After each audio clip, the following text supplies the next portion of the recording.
go. Welcome to the podcast, which I actually have no name for right now. Yet. I was thinking about spotlight on acting, but I was also thinking like focus on acting.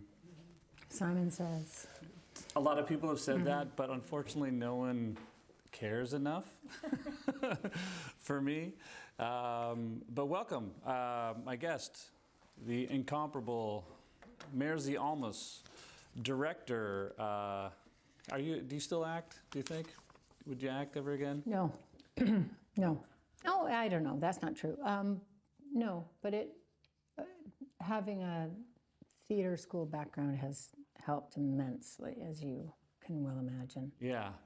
So let's talk how it started. How did it start? I mean, you and I know each other from when we were kids. From kids, yeah, North Vancouver, growing up in North Van. I hung out with your older brother. Yeah. Andy.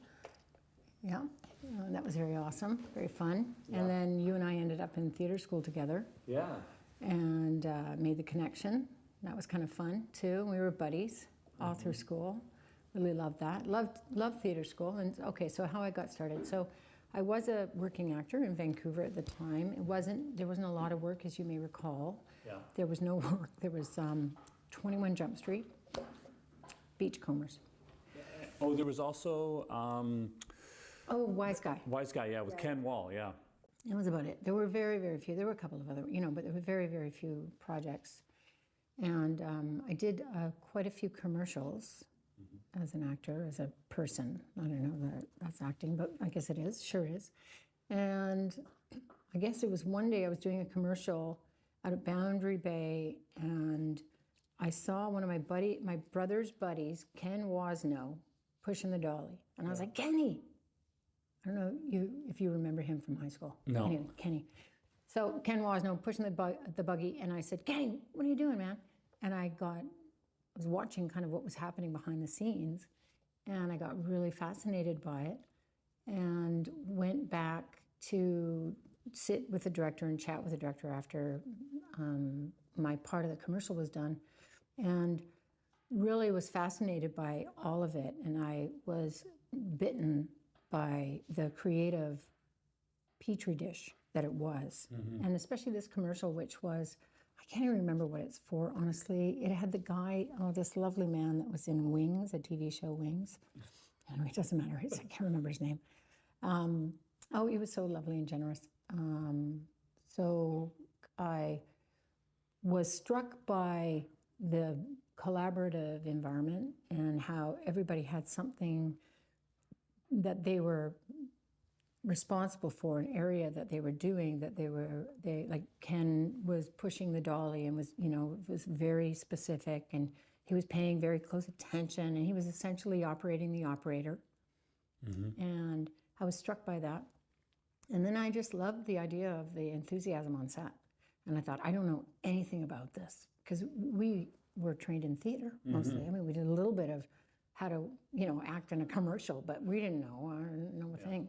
So that was my first sort of realization, wow, this could be really fun. And I have a cousin who was working in commercials, not really a cousin, a family friend cousin, Tracy Boyd, who was my great champion. She was a lovely human being that gave me a bunch of work as a young PA.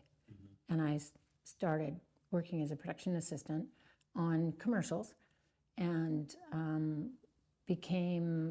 got myself into the office and was answering the phones and was the assistant, the office PA and the assistant production coordinator and, all of that kind of stuff. And the thing is that back then, and this would have been the late 80s, early 90s, I guess. Early 90s, middle 90s? No, early 90s. Early 90s, yeah. If you were a girl, a woman, you were in the office and you answered the phone politely, and it was very hard to get out of the production office if you wanted to be on set. I really wanted to be on set.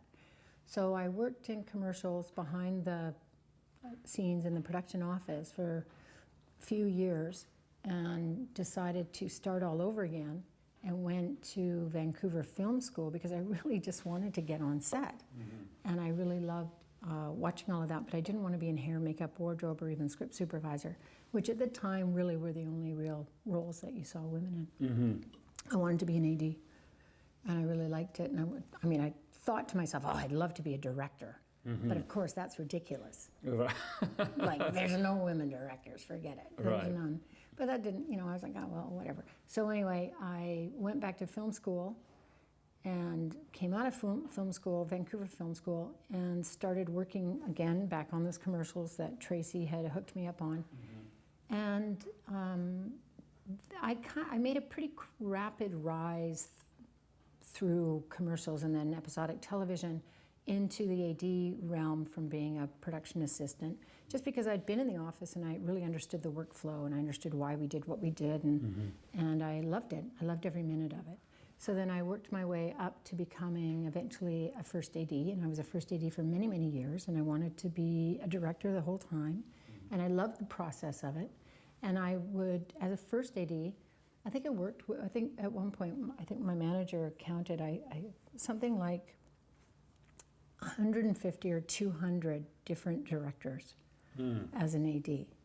And I think over my entire career, 2 female directors, just to give you an idea of the landscape of the time. There were just none. Anyway, I loved the process of it, and I used to say to my visiting director, hey man, I have a car, and if you want on the weekend to go to the studio and shot list or block stuff out at the location, I'm sure I can drive us and we can go do that.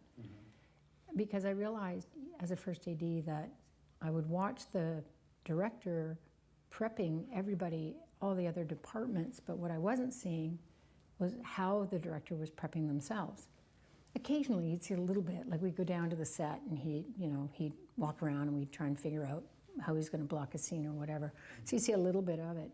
But what I was missing was why that lens, why that shot, why, what was the rationale behind it all? And I had, as I say, I'd gone to Vancouver Film School, which gave me a great foundation, which was fantastic. It was very technical, but it was a really terrific foundation, confidence building for sure. Anyway, so I would hang out with all of my various directors on all these different shows, and I would ask them about their process. And I would just say why, and how do you approach a script, and how do you approach it, and what makes you make these decisions, and how do you choose things? And I learned a shit ton of things from all various different kinds of directors from all different walks of life. Most of the shows I worked on were pretty big American budget things, so most of the directors were from out of town and were staying in the Sutton, hotel, Sutton Place, and so we would, they'd be away from their families over the weekends and stuff. So I would say, as I said, hey man, I'll go and work on this stuff with you, and they'd be like, Mairs, you work too long anyway. I don't want to take away your weekend, but I loved it. I was like, I really want to learn, and so when I eventually got a chance to direct on Smallville, it was actually my second episodic directing gig, but anyway, it was the big one. Is this like your breakout moment? Yeah, I mean, I did get an opportunity to direct Da Vinci's Inquest. Right. And I really didn't do a great job of it, honestly. And it took me, I would say, a year after doing that before I could even look at it without hearing my heartbeat pounding in my ears. Totally know what you're talking about. Just like, oh my God. And I felt like I'd let people down because they had given such faith, and nobody said, oh man, that sucks. Nobody did anything like that. But I looked at it and thought, what, man, I could have done so much more with this, and what was I thinking? And I was just overwhelmed by the whole thing, thinking, oh, I know how to do this, but no, it was just anyway, that was Da Vinci's Inquest. And it took me some years after that to kind of look at what I did and analyze it and say, this is what worked, this is what didn't work, what would I do in the future? So finally I got an opportunity, the big breakout opportunity on Smallville. And so I wasn't going to take any chances, and I sent that script to some of my colleague directors that I'd worked, worked for, my these wonderful guys that were amazing directors, and I wrote to them and said, and they were all Smallville directors, so I wasn't doing a NDA breach or anything, you know. And I said to them, geez, you guys, I know you're really, really busy, and I know you won't have any time, but if you could spare a moment, and just have a quick glance at this script and tell me if you see any bridge out ahead, or if you have any words of advice for me, and you know the cast, and you know the crew, and you know the elements in place. So do you have any sage words of advice for me? And I must say that the guys that I sent it to, all three men whom I loved, and they all came back with, all right, Mairzee, this is great. Now, if you have any questions about this, you got to get to the writers, you know, as soon as possible, and get the, you know, so they give me tons of really terrific advice. And they all were really, really thorough. So I felt super supported, and everybody was on my side to do it. And that was my experience shooting it. You know, it was, I had the crew on my side, and I took the opportunity very, very seriously. And I was super prepared, and was open to also the creative contribution of the other people, understanding how a film set works really well. I mean, I was a first AD for like, you know, 20 years. You pretty much get the rhythm. Yeah. But anyway, that was my first real kick at it, and it worked out really well. I got very lucky. It was a terrific script. And, you know, as they say, it all starts and ends with the script. Oh, script is king. Script is king. Yeah, the story is king. Without the script, it's just, who cares? Yeah, I mean, as they say, you know, you can polish a turd, but it's still a turd. You can even roll that turd in glitter. Yeah. But it's still a turd. It's still a turd. Yeah. I just watched the most recent David Fincher film, and I was super excited to watch it, and I was really disappointed with it. Yeah, because the character just seemed like a you know, psychopath that was just out for revenge and had no remorse, and there was no humanity in it.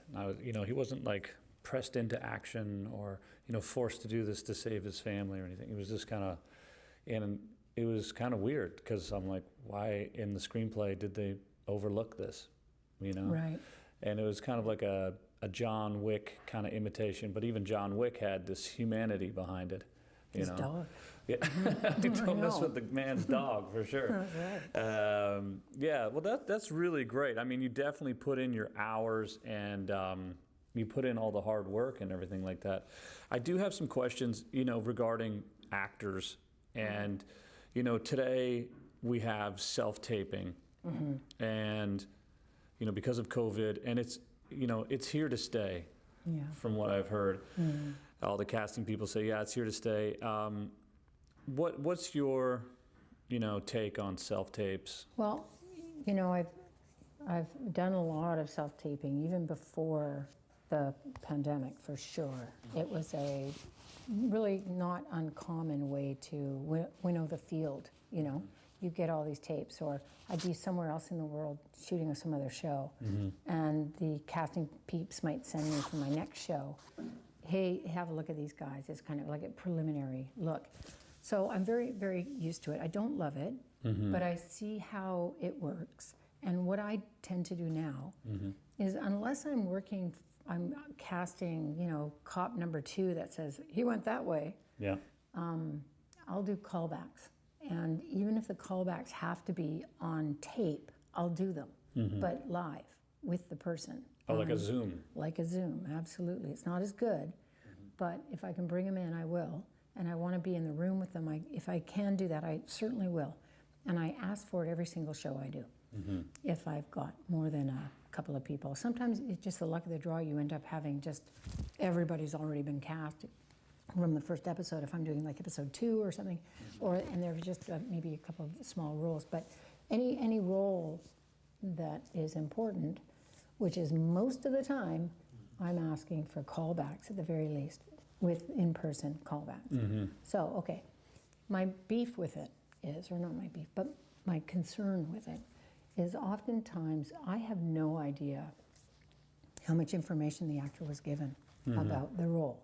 And oftentimes, because of social media issues and people sharing sides and scripts and stuff, that the sides that we send out for casting have been really changed a lot, so that if they get up on somebody's Instagram, it doesn't blow the season or something, right? So, and they will change the names, and they'll even not tell you what show it is. And I remember being in New York doing Jessica Jones, and our name, was Violet.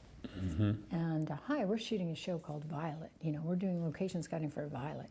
So anyway, the actors were auditioning for Violet. So they didn't even know what show it was, what the tone was. They didn't know it was a Marvel show. They didn't know anything about it. So they would just get these sides. So really, it often hinged on how much the casting people told the actors. And basically, the casting guys were told not to tell the actors anything. So, but they would like wink, wink, nod, nod to maybe somebody they really liked and might tell them the tone. So anyway, as a director walking in, I realized that my actors don't know, or they might know. I don't know what they know. So that's one thing. The other thing is that they are having, I don't know if they went and worked with this piece with a coach, and they just really nailed this one piece. And if I'm looking at a taped version of an actor, I have no idea if this person can act. What I know is they've done a nice job of this scene with their coach. And that, it doesn't help me much. I'd rather the guy that guesses the role wrong, but is an actor, because the actors are just guessing at who this person is. And they'll ask the casting people for as much information as they can give them, but it depends, right?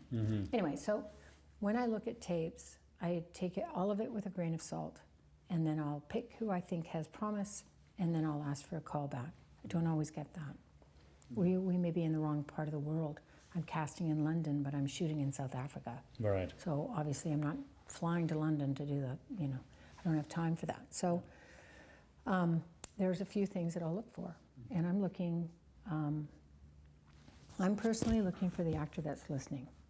I want to see the person that's acting, that is present. If they do 2 takes, they better be different choices. Right. Because the amount of time I have to go through the casting tapes, I mean, my God, sometimes I'm looking at tapes of, 50 people. Right. There's so many people, and they've given me 3 takes on it.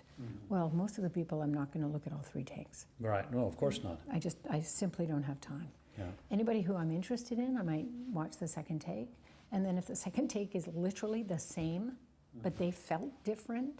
Right, or my hair was different, or my hat, or something so insignificant, only Yeah. important to the actor, yeah. Only important to the actor. It's a waste of time. Yeah. And I'll admit, sometimes I'm like, it's Yeah. a waste of my time. I don't have time. I was hoping they were going to make a really different choice or show me something else. Yeah, another variety, like a totally different intention, not a different look, or, I get it all the time too when I'm coaching actors. It'll be like, oh yeah, and I just want to do it like this. Oh, that one felt better, and you're like, it really just looks exactly the same. Exactly the same.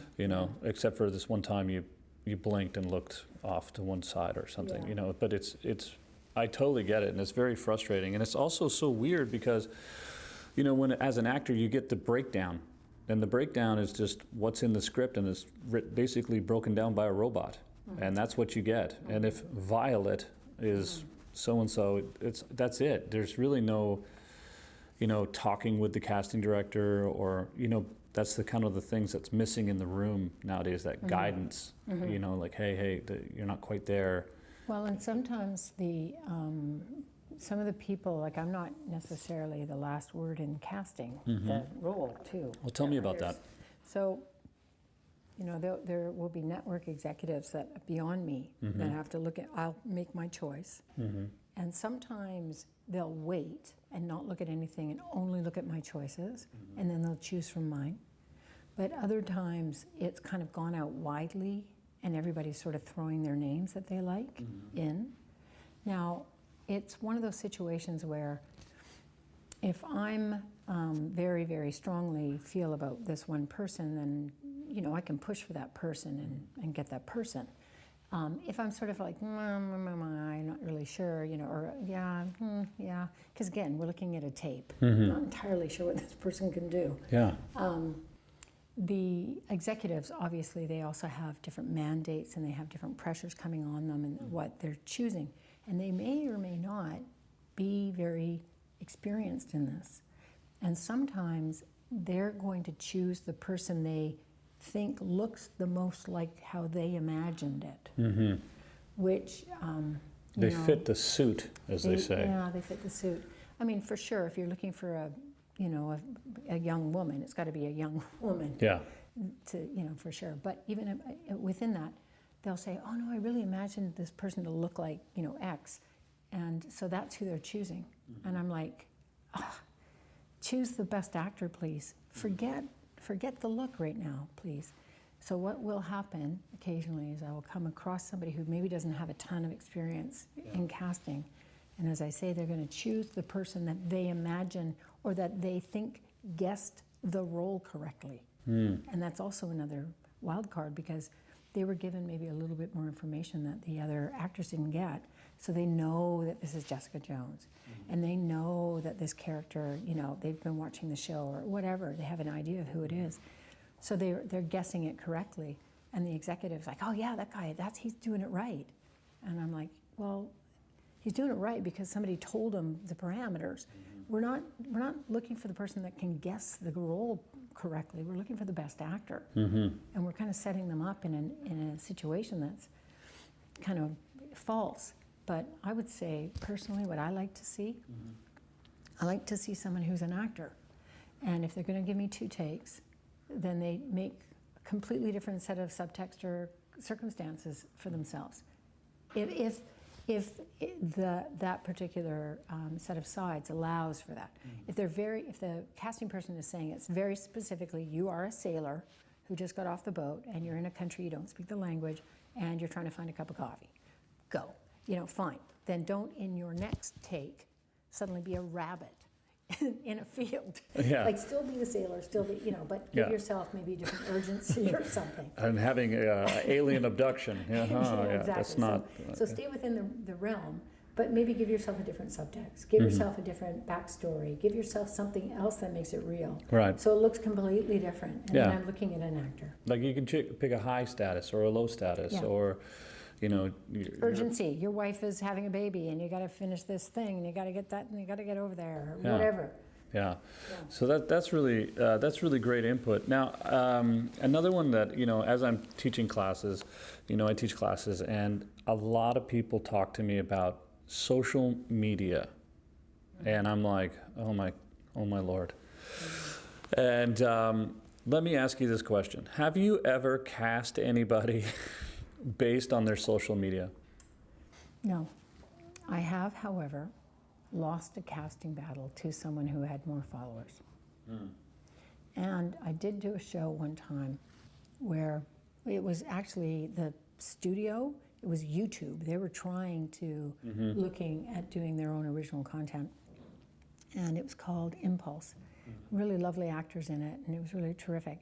But I do know that a couple of our guest actors that we had, it was a series, were from the YouTube world. Right. They were people that wanted to be actors, but they had big followings. And, that was acceptable. They weren't the leads or anything like that. And it was kind of a safe environment for them to learn. But I wouldn't say I don't cast somebody from that. No, absolutely not. That's not to say that there aren't really talented people that may or may not have had any formal education in it. And given the right circumstances, the right role, they could be perfect for it. Yeah. There's always, a lot of young people are like, oh, I better focus on social media. And, and I'm like, well, how about you just focus on being a good actor and then get some gigs and then people will follow you. Yeah, it's a profession. Yeah, and be a professional. That means you've got a craft and you've got to work on it. yeah, and so that's really great. Thank you for that. Let's see what I got my questions here. I got all my great questions for you that I've come up with, and oh, here's a good one. Can you share some insight into the director-actor relationship on set and how it contributes to the success of a TV show? Yeah, that is a great question. Okay. Boy, I just did a show in South Africa where it's important to have a group that, what am I trying to say? The actors have to support each other. The director is certainly guiding them, and the relationship with the actor on set depends on the situation, but it essentially,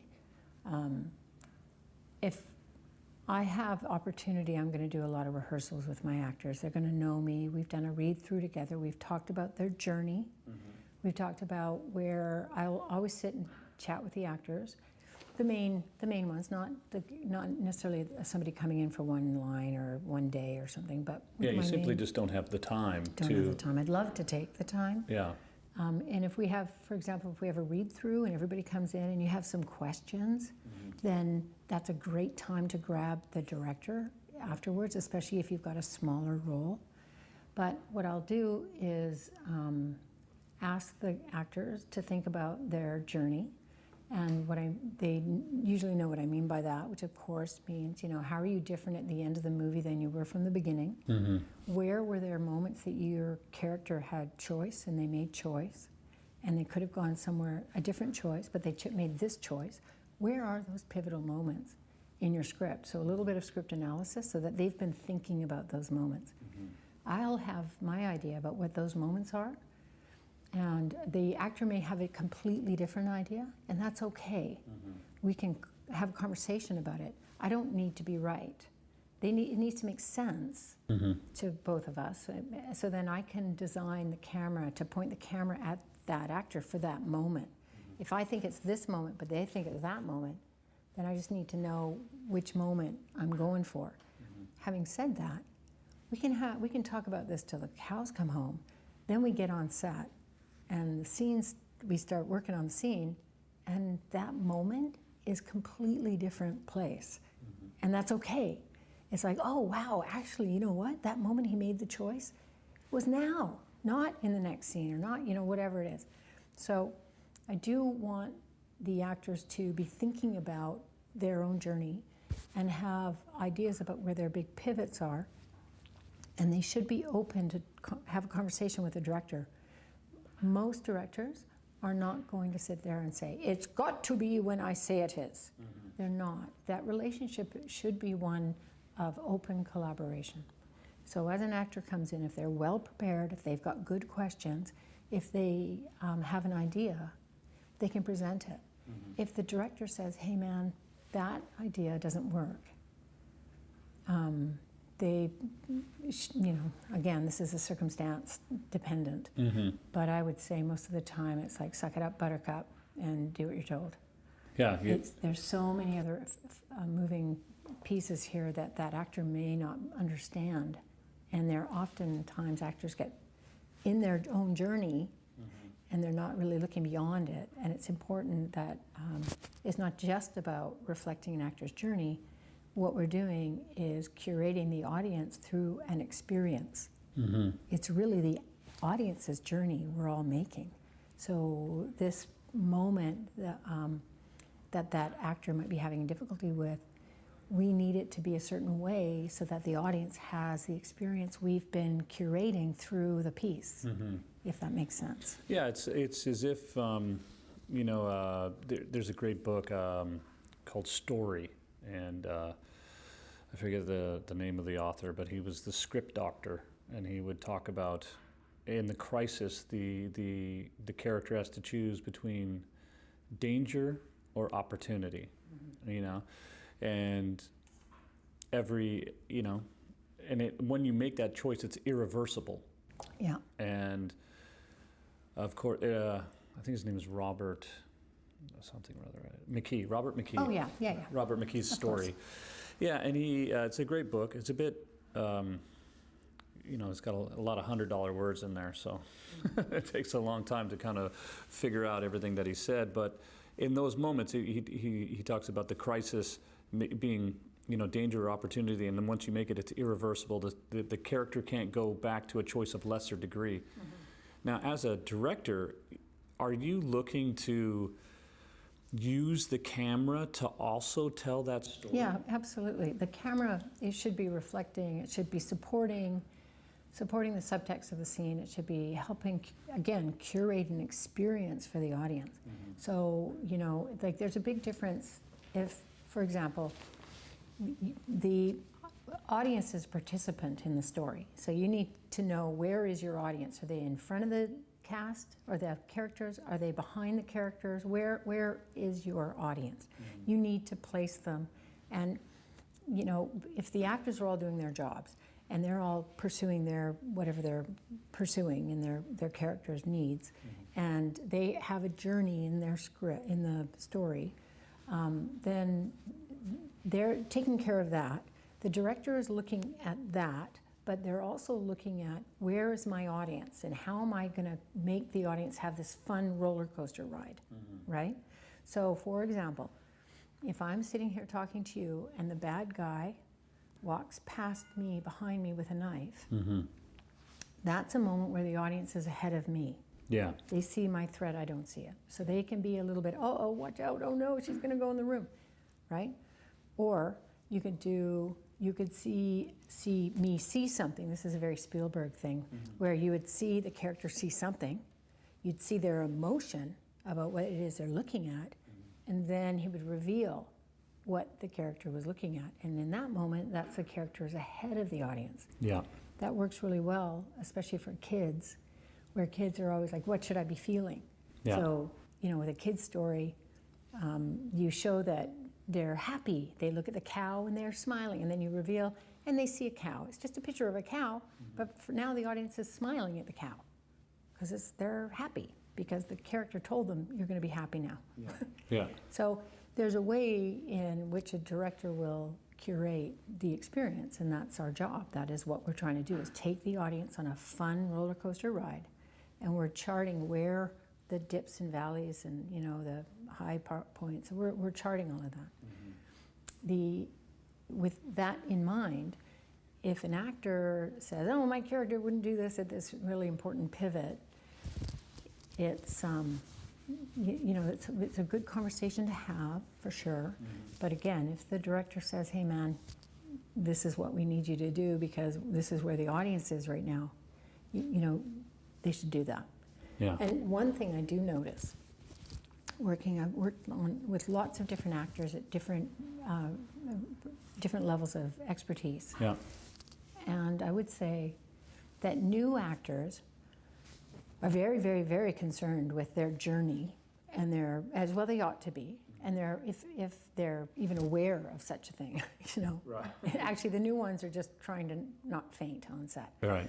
But the ones that have been doing it a little while, they start to understand what they want and what their relationship is with the people in the scenes, the various scenes. So they're kind of paying attention to that, which is great. And as they get more and more experienced, they will start to understand what the audience is seeing. So when I work with, I just worked with Kurt Russell on a show, and he never asked me questions about, what's my journey at this point? Although there were a lot of conversations that we would have about the evolution of that. Mm-hmm. But his question was often, where do you want the audience right now? What do you want the audience to think right now? What should my character, because he can see what the dialogue is and he understands the scene, but are we trying to mislead the audience this way? Mm-hmm. Am I trying to draw the audience to be afraid? Am I trying to make, where's the audience? And I thought that was kind of interesting because most of the actors, like big actors that I worked with, mm-hmm. that's always where they're coming from. They want to know where the audience needs to be. Right, that's a really interesting objective viewpoint. Not about like, oh, how do I look? Or it's more like, what's the purpose of this scene? Like, where is the audience? What are we trying to do? Are we trying to trick them right now? Are we trying to draw them in? What are we doing? There's this such confidence with what their character is. They already know. They got that all golden, you know. Yeah, that's good. That's good. Okay. Let's see what else I got here. And I would say for young actors, and I know you had talked about this earlier, this question earlier about young actors on set and, you know, what is the expectation? Yeah. And oftentimes on film sets, because we are moving so quickly, we forget that a young actor, this may be their first time on set, and we can forget all of that. So really, for young actors, if they have any questions about the process at all, they should ask the AD department. That's the first level. And no question is stupid. No, you can say, I've never done this before. Because what'll happen is the ADs will come in and say, okay, yeah, you've got to go in hair and makeup, and you've got to do this, and you've got to do that, as though you do it every single day of your life. But you've never done it. You don't even know what that means. You know? Yeah. And some guy's standing there saying, what do you want for breakfast? Yeah, I don't really want to eat right now. Well, you know, is that a good idea? Maybe you won't get another chance, or, you know, whatever. You're about to go into 4.5 hours of prosthetic makeup. Eat something, or go to the bathroom before you go in there. Do both. Do both, whatever. Yeah. But if you don't know, just say it. I don't know. I've never done this before. I'm really excited to be here. I'm really super excited, but I don't really know what to expect. And there are your lovely ADs are going to help you. They're going to say, oh, yeah, no problem, man. This is what we're going to do. We're going to go and take you, and you need to go get your wardrobe done first, because we don't want to have to pull the shirt over your hair when they do your hair. So let's get you into your wardrobe first, or whatever it is, you know. And then we're going to take you into the hair and makeup, and then we'll put wires on you, and then we'll bring you to set. And so they're going to walk you through the process. If you have any questions, you know, you bring them up, especially to the AD team, the third AD, the second AD, the second AD, whatever, any of those ADs. Yeah. Chat with those guys. Ask the questions. They're going to help you. Don't be afraid. And then when you come to set, understand, watch what's happening. Just watch what's happening with the other actors. Don't get distracted by the crew necessarily, but watch what the other actors are doing. And pay attention to that first. It's a lot going on. There'll be a lot of things to get distracted by, but pay attention to the actors and what they do. If you need another take, if you feel like you could do better,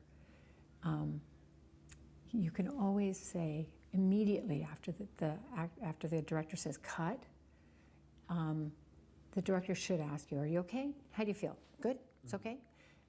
If they don't, and they may not for these little one-line things, you can, if you immediately say, oh, I'd love to do another if I could, say it, but do it immediately. Then you have your best chance of them saying, okay, well, we're here right now. Okay, lock it up. Let's go again. Real quick, guys, real quick. And you could go. If you wait and then walk over and build up your courage and then go up to the director and say, you know, I really feel like I fumbled that and I would have liked to, we've moved on. Yeah, it's already, the ball is rolling. The ball rolled right over you. You're done. Yeah. You know, and also remembering that your one line, we got a day to make, we got stuff to do. We're not going to spend hours on your one line. Yeah, you know, fucking be ready, man. It's not a movie about a pickle vendor. Yeah. But, you know, having said that, there's a reason you're there. They wanted you, and you're the right guy for it. Yeah. You're the right person, and we want you to do your best work. So help us help you by saying, I'm not sure what to do here. I'm really, really nervous. What do I need to do? You know, ask your ADs while you're sitting there waiting for your turn to come to set. If you're ready to come to set earlier, come to set. Don't hide in your trailer. You think you have to wait there because they don't want you on set. Yeah, go to set. Yeah. Go to set, watch. Yeah, I find that's really invaluable, you know, data. And another thing too is, like, as an actor, you audition, you know, you do self-tape, and all of a sudden you get cast by a director you've never met. you get a phone call from somebody to go to some location that you've never been to at a certain time. They give you clothes you've never worn. They put you into on set where you've never been, and you're working with somebody you've never heard of, and you're like, hey, I'm doing a scene with you today. Great. Yeah. And If you met them even in the circus or in the base camp, because maybe they're already on set working. Yeah. You get to meet them. Yeah. And this person's going to play your wife. And you're walking into a set that's supposed to be your home. Yeah. You've never been in. And it's so bizarre. And so I think that your advice about getting to set as soon as possible, just to be there, to see what's going on, please, of course, don't be a nuisance, because people are working. And, it's really funny because there's been times when, I've had one line or something and I've been like, oh man, I really like to do another one. But, the director's just been like, great. And it's just, they don't care about my feelings. No. And when you say, like, I really want to do another one, it's not just because, oh, golly, I feel like I could have done better. Yeah. It's like you just fucked something up. Yeah. So you want to do it again. Yeah, if I've muffed it up, it's like, oh yeah, I want to do it again. But most of the time, it's just like, oh, I'd like to try it with this other kind of. Mm-hmm. But usually, I'm like, the director's like, yeah, I'm good. Mm-hmm. And well, if you're good, then I'm good. I'm good too. Yeah. We move on. Because it's often that, the actor will be, oh, I want another one. I just want another one. And it's like, no, you got to check your ego. Because sometimes it's the ego that wants another one. Yeah, yeah. And that's a dangerous game to play. The ego is a bad monster. Let me ask you an interesting question here. Have you noticed any shifts in the portrayal of female characters in TV over your career? God, yeah. Yeah. Oh my God, yeah. And how do you contribute to creating nuances and authentic representation on screen? Because I know that we've talked about some of the movie ideas that I've had and this and that, and you're like, yeah, you got to stay away from the cliches and the tropes and all these other things. That's the advice that you gave me. And I was like, oh my God, that's brilliant, because nobody wants to be represented in a cliched way that's kind of not fun. But what are some of the things that you've noticed in some of these shifts in female characters and stuff? Yeah, no, for sure. I've seen a huge shift. I might remember an unnamed show I won't name, but where the ingenue was in high heels, 6-inch stiletto heels. It's nighttime. She has to run down an alley to her car, or the director wanted her to run down the alley to get to her car. And all the women on the set and the actor were all looking at each other saying, there is no way that I'm walking down a dark alley at nighttime because it's a shortcut to my car. I will go around, especially a cobblestone alley, and I'm wearing 6-inch heels. Like, of course not. We're not going to do that.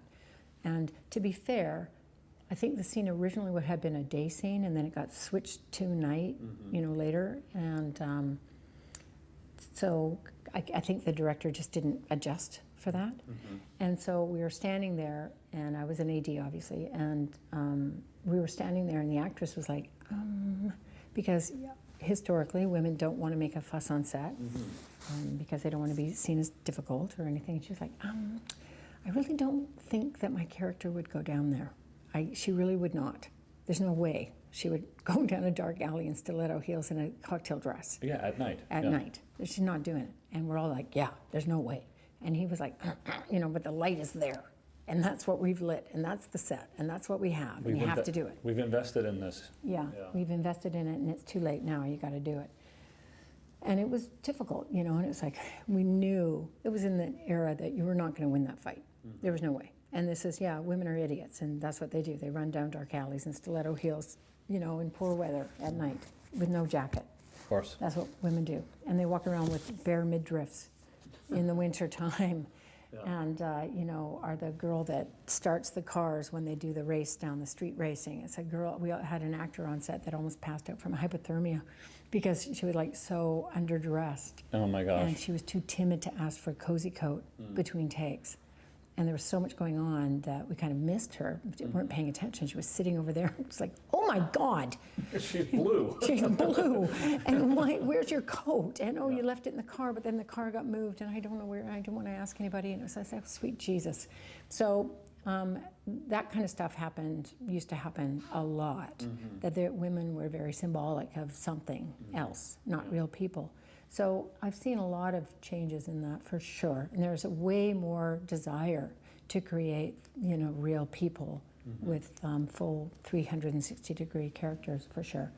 And I think that's just with allowing women more agency. There used to be a note we would often get from executives years and years ago, which would say, does my main character have enough agency in this scene? Like, is he driving the scene enough? And if not, we would have to adjust the script to make the hero heroic and be driving and not always in reaction. But that was never a note anybody worried about for the girls. In fact, the female characters were almost always in response and in reaction. They were never agents of their own action, ever. And that is totally changed now. That question we ask about agency is being asked about all characters regardless of gender, which is terrific, which, so they're not as passive and just sort of waiting for the boy to make the decisions or whatever. So we've, that Bechdel test. Yeah, you can elaborate on it. I think it's quite hysterical. It's hysterical, but it's very, and we still talk about it. People, we still do it, but it essentially asks, What is are it? there two, it's the Bechdel test, and it's based on a comedian named Alison Bechdel made this test. And essentially, do you have two female characters in your show? Just two, with names. Do they talk to each other? And do they talk to each other about something other than a man? Most films fail. I know, right? Yeah. It's like, what? And historically, they failed all the time. And if you look up, I think on YouTube, you'll often find like, hey, did these films pass the Bechdel test? You can see which ones. The last one I saw was like from 2019, so I don't know if they've been updating them, but it was very, very funny because it's such a low bar. You just need two characters with names, female characters. So stripper and waitress don't count. Right. They have to have names. It has to be, Jane and Elizabeth. Jane and Elizabeth. They have to talk to each other, i.e. they're not every scene is a woman and a man. A man not in every single scene. Is there a scene without a man, essentially? Is there a scene without a man where the women talk about something other than the man? Yeah. No. Most shows don't. no. Yeah. So it's like, but it's changing and it's getting much, much better. Yeah, that's good. I've noticed that, let's say in the last 5 to 7 years that I've worked more with female directors. Yeah, that's crazy. That's awesome. Than male directors. And I remember auditioning for this one director, I think her name is Mimi Leader, yeah. Yeah, lovely.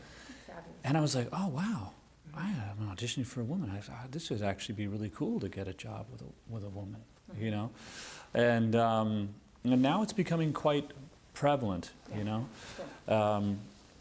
It really is. And it's not, what does a gender have to do with it? But it is being able to have a different perspective on storytelling. And women and men are different in how they see stories and how they see characters and what they think is important. We are quite, it's quite different. Yeah, I find a female perspective on a script to be interesting and enlightening for me, because I'm just a average guy, and so getting the female perspective on things, I was like, oh wow, I never thought of that, or I didn't see that, and I find that actually really refreshing.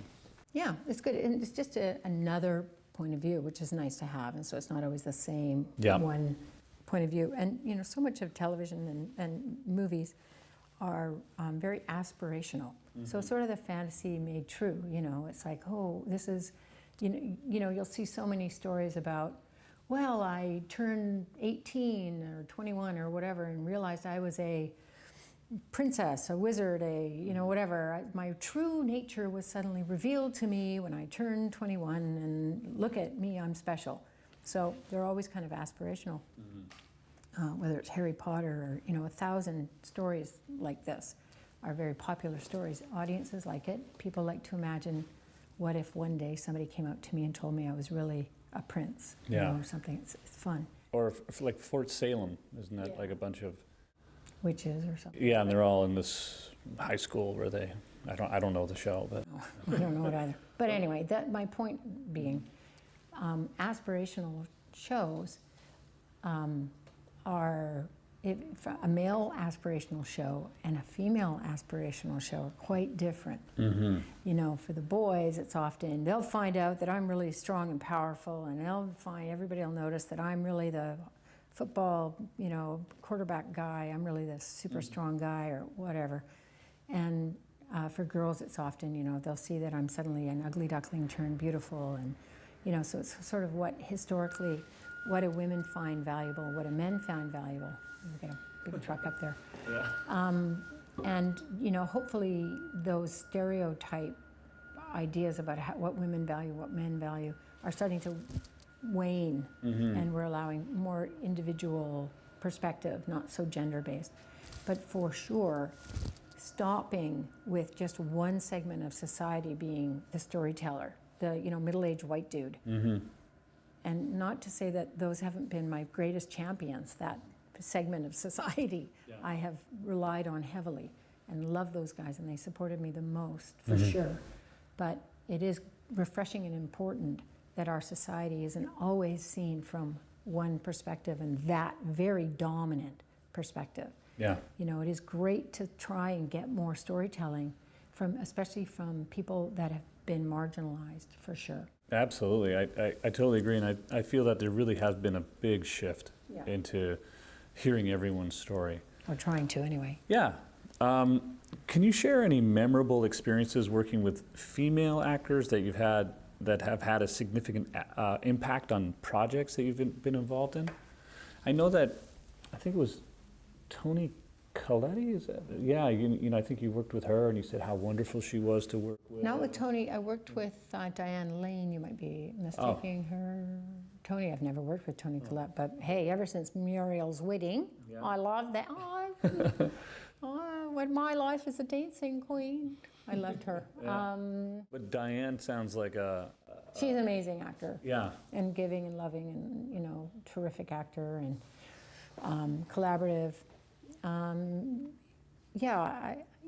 Again, especially when you've an actor of that caliber who's just terrific, and she's been doing it for so very long, and she has encountered every manner of director you can imagine. Oh, yeah. And a lot of actors, especially women, become kind of, quote, director-proof.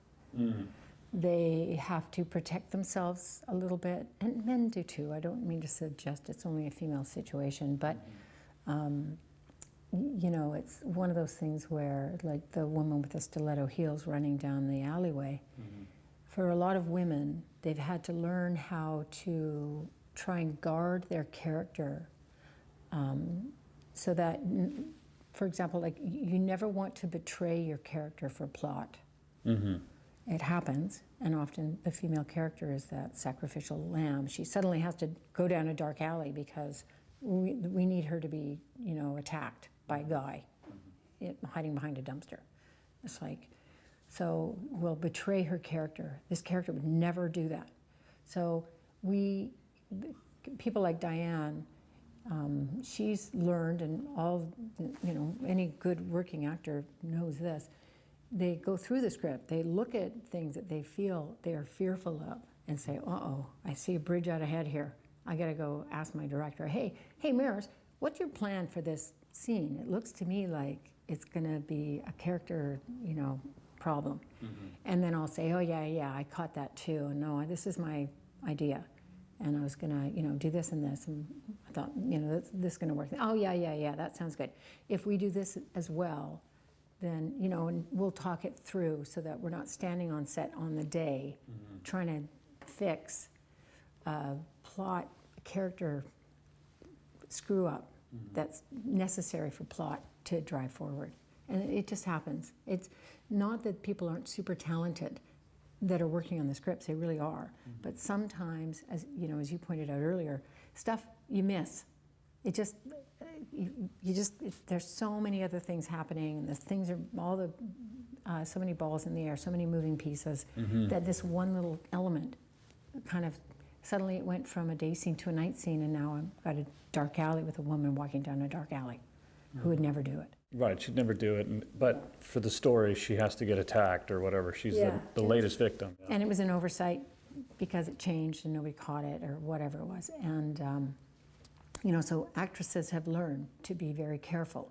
And most of them, so people like Diane, are very right into the script. Once they get the script, they're going through the script. They're looking for things that they think might be an issue so they can put their hand up quickly and have them addressed.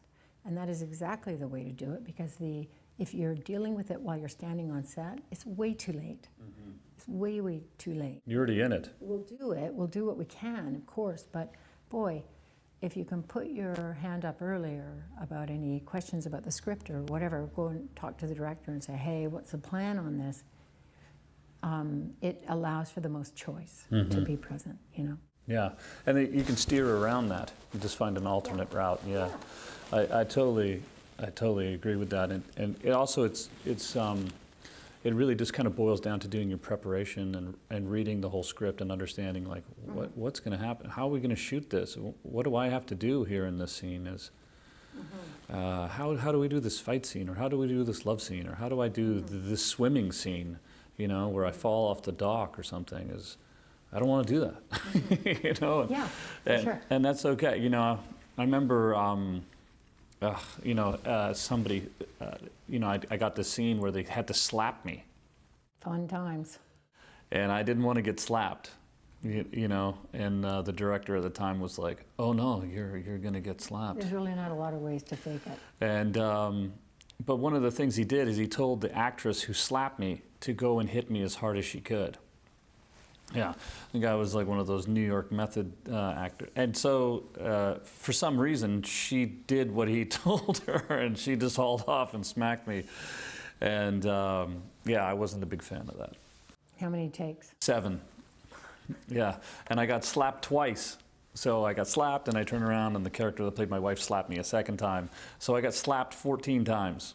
Yeah. To the point where the other actors are like, we're not going to hit you anymore. We don't want to do this. Yeah. And the director was like, no, we got a couple more.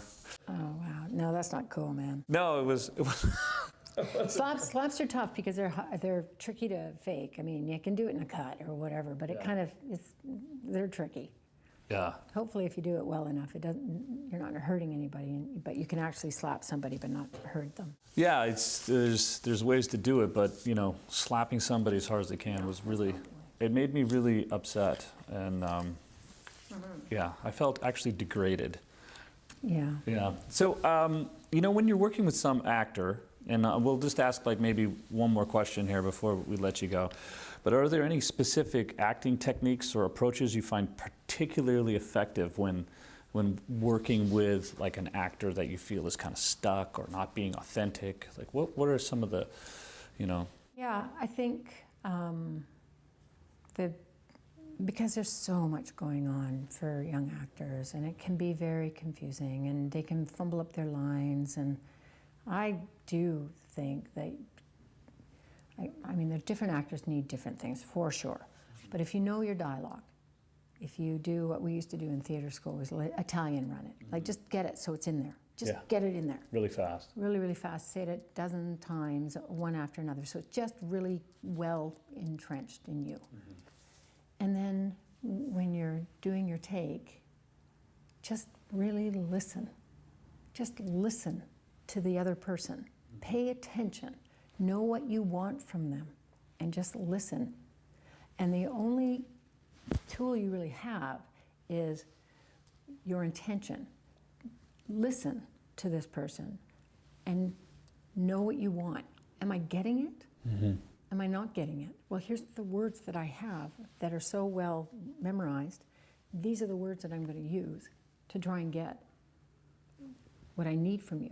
And if your attention is 100% on the person you're in the scene with, then you're going to meter your delivery based on how you feel you're doing with them. Mm-hmm. Are you getting closer? Are you getting further away from what you want? And suddenly now you guys are paying attention to each other, and it's kinetic. And I can see the actual performances and the actors being very, very present. So really what I'm always looking for is a present actor. And they do that by knowing what they want and how much they want it. Mm-hmm. And the dialogue is just it's well inside them. Mm-hmm. So now they're using that to get what they want. And in fact, I won't name who it was, but I had a young actor who's on a very, very big show that was... Canada Blood Services. I did put this on. They're Do Not coming for Disturb. Yeah, no, I'm going to donate some blood, so. Yeah, Do Not Disturb is on. Look at that. Weird. I think I should do that to mine. Yeah. Just turn it off. I did have one example where I had a young actor. She was on a very, very big show with some very good actors, and she was struggling, and I would say she was kind of the weakest, newest actor. Yeah. Not weakest isn't fair, but she was new, and she was being overwhelmed by some of the process, for sure. And she was stumbling over her lines, and her lines were all over the place. And she wasn't kind of present, and blah, blah. So we finally got kind of in piecemeal, we got, I don't know, in four takes, I got all the dialogue, more or less, got it close enough. And I said to her, listen, we've got the dialogue. Don't worry about the dialogue now. Don't worry about what you're saying. This take is just of you listening, really, really listening to the woman you're in the scene with. Mm-hmm. You have to say something to her for her lines to be right. So you can paraphrase or you can say the lines, whatever. But, really this take is for you listening.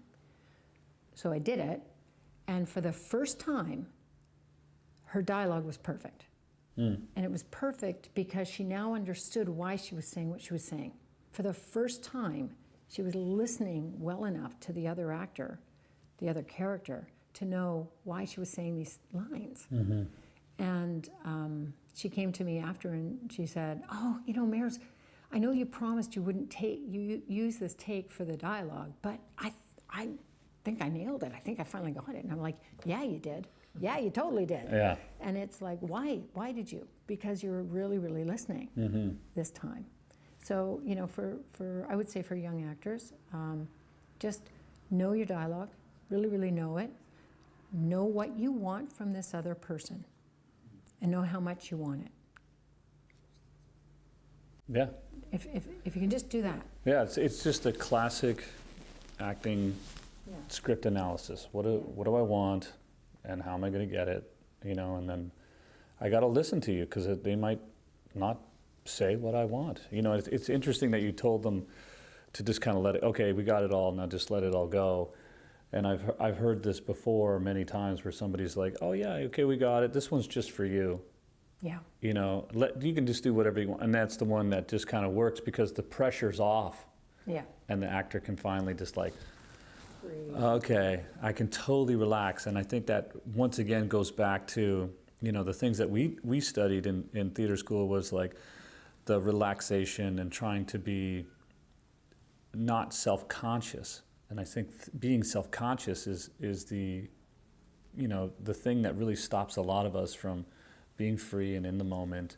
And you're thinking, everybody's watching me, and we're going to do another take, and everybody seems to be like eye rolling, and that self-consciousness really puts a lot of pressure on us and inhibits us.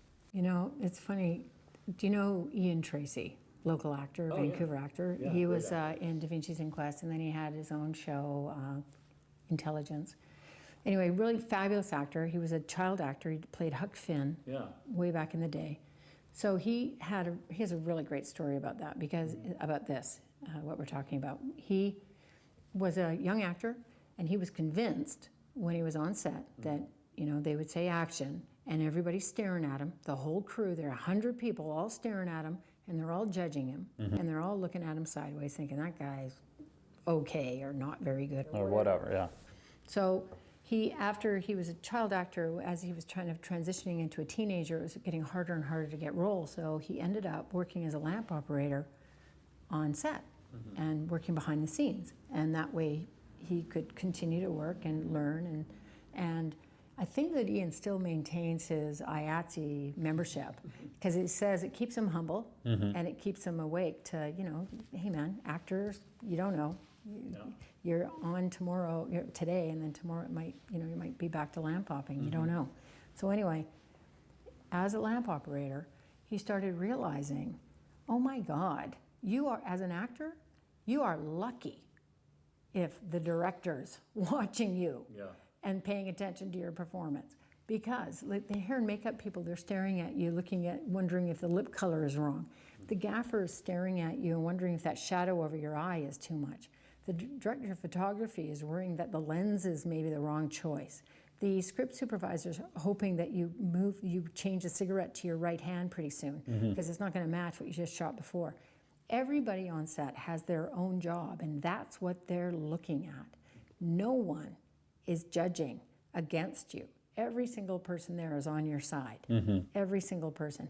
And if they're watching you, they're certainly not watching you do your job. They're doing their job. And as I say, you're lucky if the director is watching the performance enough to come in with giving you some notes or helping you to kind of move through a piece, in a different way. So when Ian realized that, it was incredibly freeing for him. And he realized, holy crap, there's nobody, they're all doing their thing. I'm totally free. I might as well be at home alone in my room. I can do this with complete comfort.